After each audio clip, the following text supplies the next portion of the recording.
This is AJ Simmons. This is Monday Morning Critic. So, man, let's get right into it. So, tell me before we get into tell me about.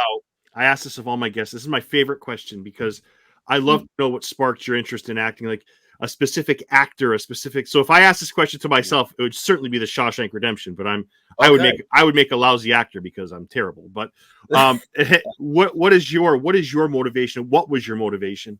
Oh man, yeah, I think one time, like when I was a kid, I was doing like some amateur dramatic kind of theater show one day. I didn't really want to do it. My mum put me in it. And I was like, keep me out of trouble, I guess. I did that. And then my late grandfather, he was in the audience, and he was the one, and he sort of come up to me afterwards, and he was like, son, you're like good at this. You should do this. I was like, yeah? He's like, you should do this. And I was like, yeah, okay. And a couple of years later, I went to drama school, and I was like, and started to work. I was like, okay. So I think it was that sort of moment. I was like, maybe I'm actually quite good. You know, maybe it was like an interest or something. I don't know. Like, and then just from there, it was like, boom, and then the interest was there. And is there a movie that fuels it for you? Is there like say when you ever had downtime? Is there like a rewatchable movie that you could plug in and you could watch a million times? So many, but like for me, like Reservoir Dogs is one that I watch all the time, or The Matrix 1 is like something I watch all the time as well. Yeah. Sometimes I wonder if they should have gone past that one because it was such a great movie. I wonder if the 2 and 3 and so forth ruined the first one because the first one was such a work of art. You know what I'm saying? Yeah, I mean, I think with the whole sort of like aesthetic of the first one, like I do really rate the 2 and 3 as well. But I like the first one. It's just that whole sort of like late 90s era of the aesthetic, and then that kind of the concept as well. It's just mind blowing. I just like even now, like the rewatchability of it because of that is just it's insane. It's stylish, it's sexy. It's like, you know what I mean? Yeah. So you're some pretty good projects, man. So Reacher's a great show. Obviously you're here to talk some from, but I mean, Reacher's an interesting part. Dawson and Reacher. Any similarities with Dawson and Randall? You think? I mean, maybe. I think like Dawson would be like if you prodded Randall so much and just did that all the time, and then maybe you'd see elements of what that Dawson energy is in terms of like the capability for violence and stuff like that. But I think Dawson was just a psycho, and I think it's much more nuanced with Randall. He's a bit of a hothead, but it's like he's definitely got he's much more of a large onion as opposed to like a little shallot. Yeah, a little more complicated. Yeah, good call. Yeah, I like that. So and from the majority of the cast seems to be Canadian, and just hearing you talk, obviously, and I know right now that you're in England. How does that work? Are you? Because I thought I read something about you in Canada, but like I want to hear it from you before I even. Yeah. So I'm from the UK. But then I moved out to Toronto. Like 2016, I don't know. So anyway, so I mainly work in Canada. My family's here, and my people are here. So I like to come back a lot. So yeah. So there's let's get into from. I tell you, man, this show. It's really taken a lot of people by storm. Usually Reddit groups can be toxic, usually Facebook groups. I don't want to say toxic, but not super positive. Right. I feel like everybody's all in on from. It's funny because every time I go to post an interview in these groups, I'll say it went from 5,000 followers to 15, now 25. Like every time I look, it's growing by the thousands. Yeah. What do you think it's about from AJ that really has people talking, has really captivated people? I've had many of the cast on. They're all wonderful people. You're wonderful. Yeah. I mean, both here and on the show.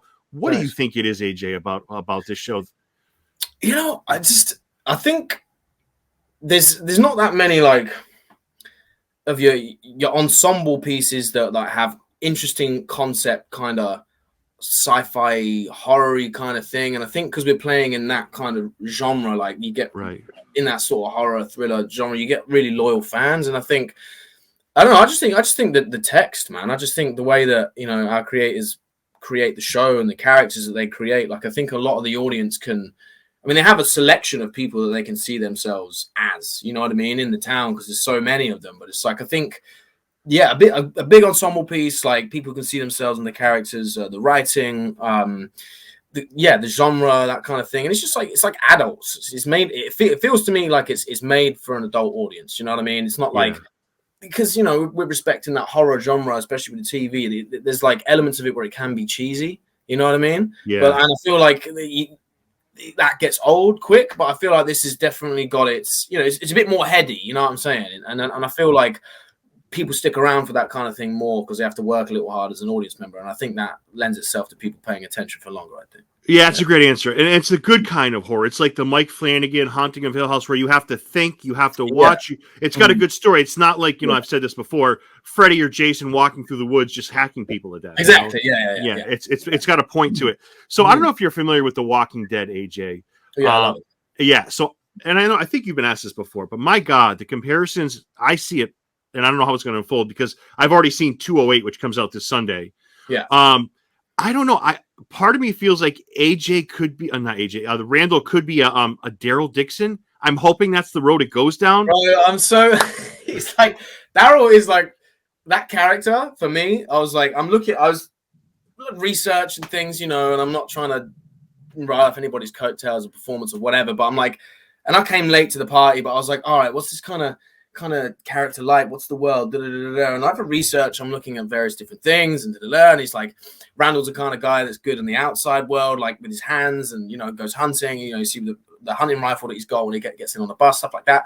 And I'm like, I see, and I was looking at Daryl Dixon. And I was like, maybe I can just pinch a little bit of that and yeah, you know what I'm saying? And like for me, like The Walking Dead is like huge, like hugely sort of paramount for me in terms of like the only thing that I could watch, like a bunch of people in a fish out of water thing that was sort of based in reality, so to speak. Yeah. I'd seen before. So I was like, oh, that kind of tone, maybe I'll go with that. And then maybe, so maybe, I mean, if it can be hot, if it can become anything like Daryl Dixon, I mean, Jesus, that would be awesome. And I'll tell you pros and cons to why I think he might be and why he might not be. But I really think that if he goes down that road where he turns and is super helpful and super kind, because Daryl had that rough exterior where that first season of Walking Dead, which is one of the best first seasons of a show ever, you watch it and you're like, oh, he's a dick. But then it's like, no, he's not. Like, he's this really good guy that has these pent-up emotions, has this backstory that's just so riveting. And it's like I'm hoping Randall, because I there's a lot of love about Randall, and I really, really hope he's like Daryl. But like, I'm trying to figure out his rapport with Donna, right? Like, does he really dislike her because when she put him on the bus, I don't know if like your reaction, or it's not your reaction, but Randall's reaction was like, you know what? F you. I'm going to make this work on the bus. This is going to be my bus. I'm going to take it, because she's trying to make a point, teach him a lesson. I don't think that worked very well. What do you think, AJ? I think Randall quite enjoyed being on the bus. I think he's like, he wants to be away from these crazies, because I mean, his whole shtick up to that point is like, he hasn't seen any proof of all this craziness that these people are saying. These people have been waving guns in his face, blowing out tires and all this kind of craziness, and people are dying and there's blood all in the bus. It's like, well, okay, well, this is you're doing me a favor being down here, because I can strategize and assess and be like, all right, I can suss out who's who. I can sit on top of the bus and really figure this out, as opposed to being under the thumb of, the really cool matriarch that is Donna. But you know what I mean? It's like being away from that. And I just feel like Randall's the kind of guy he's better on his own anyway. Do you know what I mean? Yeah, of course. And that first night when we watch him on that bus, that's like pulsating. Like, I was like, oh my God. Like, anytime those creatures come out, because they're so damn convincing, that was riveting television watching, because you learn a lot about Randall that night too, that he's not really a guy that's scared too easily.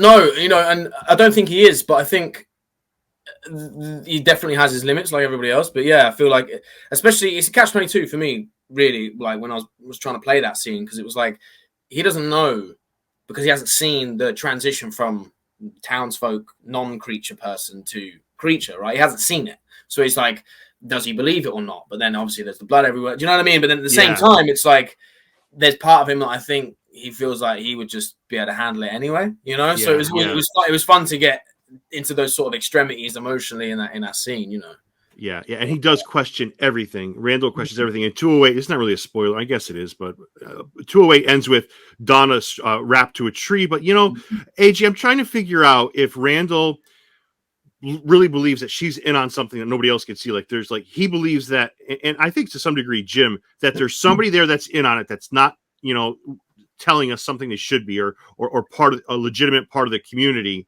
Yeah. Or do you think he's pissed off at how she treated him? Like, is it both, do you think, AJ, when it comes to Randall? Like, does he really believe there's something more to Donna? Or do you think it's a bunch of things? What is it about his I think it's a little cocktail of both of what you just said, really, in terms of his sort of motivation to be extreme. Because I mean, you know, he kept Jim out of the loop on his power move there at the end of that ep for a reason, because it's like, yeah, he kind of trusts Jim, but it's like he's not stupid. Like Randall's not going to sit there and be like, hey, let's be buddies and we'll share everything and we'll do everything together, because you just can't rely on anybody except for yourself, especially in these extreme circumstances. I mean, that's his whole MO, right? So it's like, I think for him, he does think that it's not all as it seems, you know? I mean, if Jim told him about the voice on the radio, like, I think it would be, you know what I mean? It would really solidify, like, you know, all his suspicions. But yeah, I think Randall's definitely like, I think part of him kind of enjoys, like, tying up the person that gave him shit. Yeah, he's a little bit of a, you know, a little bit of a, yeah. I mean, he's enjoying it for sure. Like, it'll be wrong to say that he's not enjoying it a little bit, but you know, I think he enjoys it to a degree, but really it is about trying to get out for him. Right. It's about just get out, get away from these crazies, and you know, look out for number one. You know, so. And that's what keeps us guessing too, is because I'm trying to think: is Randall nuts? Is he nuts, or can he really help? Can he see something that we don't see? And he's also got a little bit of MacGyver in him, right? With the drone, he's pretty good with putting things together. He's got the seat on top of the bus, so clearly he would be an asset to a community if you could trust him, because he's a fix-it-all kind of guy, right? Yeah, that's the thing. I mean, Randall's not really a people person, like, at all. But like, you know, he has a nephew, he has some family, or whatever. It's like, if you're lucky enough to get in the circle, which he naturally keeps very small, then there's not a lot he wouldn't do for you, you know? And he's the kind of dude that, like, if you were in a pinch and you needed some heavy lifting doing, you would call Randall. Like, you might not agree with how he gets certain things done, but he might just be willing to do some of the hard things that certain people can't do in order to, you know, sort you out. So I feel like, yeah, he would be resourceful, but it's like, thing is, he doesn't trust very easy, right? So it's like, and he has no reason to trust any of these people yet. So so I don't feel like he's going to want to even give them that benefit of who he could be. Because I mean, we saw a little bit of it in episode 1, right? When Jim's down in the basement looking for Tabitha, right? So it's like, you know, he will help, like, but then, you know, since then people have done a lot of things to set him off on a path where it's like, oh, hang on a minute, this is a bit crazy. Like, I don't trust you anymore. You know what I mean? Yeah, that's where it keeps you guessing. Yeah, it's like he's a helpful guy, but it's like, and the other thing I really like about him, we talked about Daryl Dixon earlier. I really feel like the other comparison with these two guys is Daryl Dixon could have been on his own the entire series of The Walking Dead. He didn't need other people. He is sufficient to make it on his own. And I believe Randall, the same could be said for Randall. He doesn't need other people. I mean, mentally, we all need other people. But if he had to, I think Randall would be okay making this through on his own. Yeah, I'd agree with that, man. I'd agree with that. Yeah. A few more questions, man. Thank you for all this time.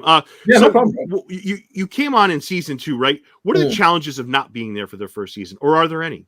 I think with the this character, it really worked. Like, because I like coming in and not knowing much, because I hadn't seen, because I came super late. I'm talking like the next week I was out there shooting. Right? Wow. So it was very, but then also the same, like I'd seen a trailer or whatever, but I didn't really know too much about the show.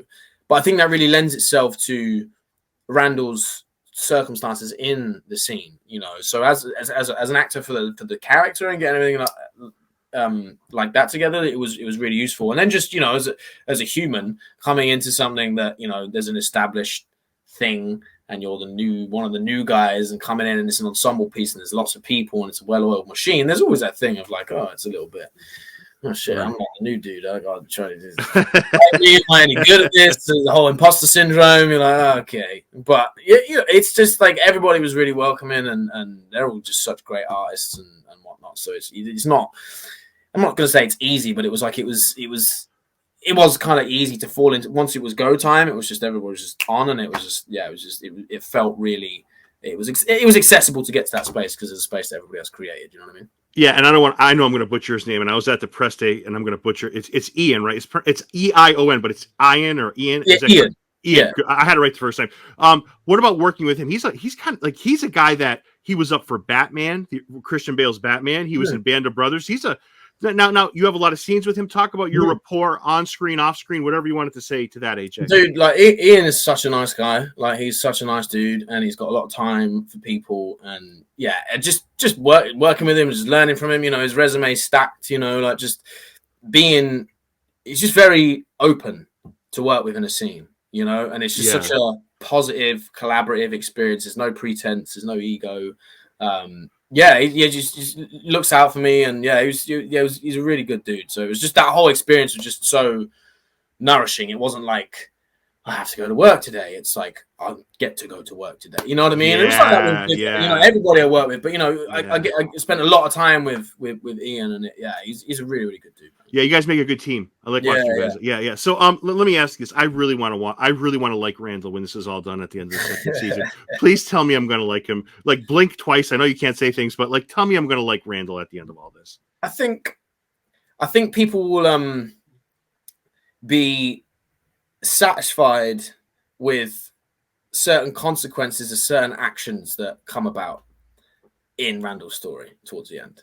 I think they'll be like, there'll be room for empathy, I think, or at least satisfaction from an audience perspective, and then from where it goes after that, who knows? But that's not up to me. But Last question. From a fan's point of view, when you watch the show, what's the scariest thing for you? What's it say again? What? So when you watch the show as a fan, forget the acting, forget that. When you watch it as a fan, so like when I watch the show, I know the scary part for me. What do you see as the scariest part as a movie or a TV fan? When you watch From, what scares you the most? Is it the creatures? Is it, you know, not knowing where you are? Is it? Yeah, for me, it's like, as a fan, it's like, because you know the scare's gonna come, right?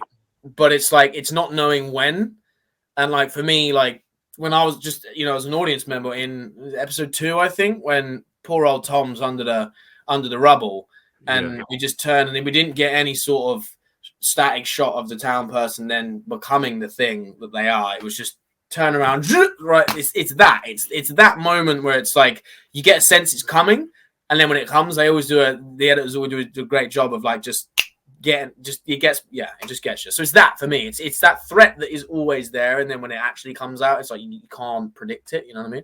Yeah. Any talk of a season 3 for you? I'm sure. I mean, unless something happens, is there talk of a season 3? Is there? Hey man, like I don't have any answers on that, but like just everybody keep watching, man, and hopefully your wishes will come true. What's around the corner for you, my friend? Social media, any projects, anything you want to throw out there? Oh man, I'm just taking it. I'm having a little bit of time off right now, but I'm working on a short film that I'm directing right now, so I'm just sort of putting that together. So yeah, you see that on my socials. That'll be coming out. Yeah, we can go to camera end of July, but yeah, man. But for the most part, I'm just taking some time with my family and just chilling. Yeah, man. Your future's bright. I love your work as an actor, and I can't wait to see what the future holds for you, my friend. Thank you, man. Have a great night. Take care of yourself.